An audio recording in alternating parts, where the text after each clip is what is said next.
शेख हसीना की पार्टी पर प्रतिबंध की योजना में अंतरिम सरकार। एनसीपी ने किया अवामी लीग को भंग करने की मांग। बांग्लादेश की अंतरिम सरकार अब पदस्थ प्रधानमंत्री शेख हसीना की पार्टी अवामी लीग पर प्रतिबंध लगाने की योजना बना रही है। अंतरिम सरकार के प्रमुख प्रोफेसर मोहम्मद यूनुस के कार्यालय ने शुक्रवार को बयान जारी कर कहा कि इस बारे में शीघ्र निर्णय लिया जाएगा। सरकार का ये बयान ऐसे समय में आया है जब नवगठित नेशनल सिटीजन पार्टी एनसीपी के कार्यकर्ताओं ने यूनुस के घर के बाहर प्रदर्शन कर आवामी लीग को भंग करने की मांग की। एनसीपी की शुरुआत छात्रों ने की थी। छात्रों ने पिछले साल एनसीपी नेतृत्व में बड़े पैमाने पर विरोध प्रदर्शन किया, जिसके बाद 5 अगस्त को हसीना को अपदस्थ कर दिया गया था।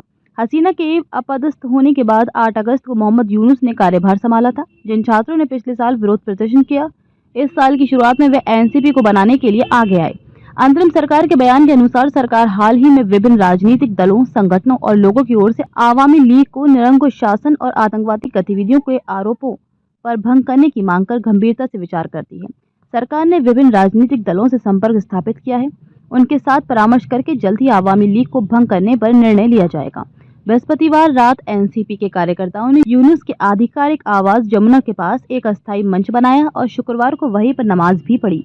एनसीपी के इस प्रदर्शन में जमाते इस्लाम, इसके छात्र संगठन इस्लाम छात्र शिविर और हिफाजत इस्लाम जैसे संगठनों के नेता भी शामिल हुए। इस दौरान सरकार ने अपील की कि जब तक फैसला नहीं होता तब तक सभी लोग शांति बनाए रखें। साथ ही कहा कि सरकार ने आतंकवादी छात्र लीग को भंग कर दिया है, जो आवामी लीग से जुड़ा संगठन माना जाता है।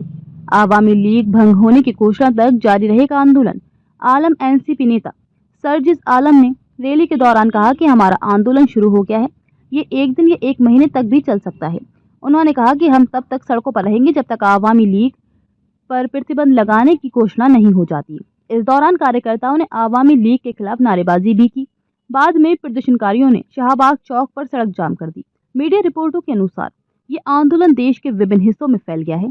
इस बीच एनसीपी की संयोजक नाहिद इस्लाम ने अपने फेसबुक अकाउंट पर पोस्ट कर कहा कि आवामी लीग के भंग होने के बारे में तत्काल कोई निर्णय आने तक कार्यकर्ता ढाका की ओर मार्च करेंगे। उन्होंने कहा कि एनसीपी कार्यकर्ताओं ने पहले ही राजधानी के विभिन्न हिस्सों में नाकाबंदी कर दी है। किसी भी राजनीतिक पार्टी पर प्रतिबंध के विरोध में बीएनपी, हालांकि आवामी लीग की मुख्य प्रतिद्वंदी बांग्लादेश नेशनलिस्ट पार्टी बीएनपी ने हसीना की पार्टी को भंग करने की मांग से खुद को अलग कर लिया है। बीएनपी ने कहा है कि वे किसी भी राजनीतिक पार्टी पर प्रतिबंध के विरोध में है।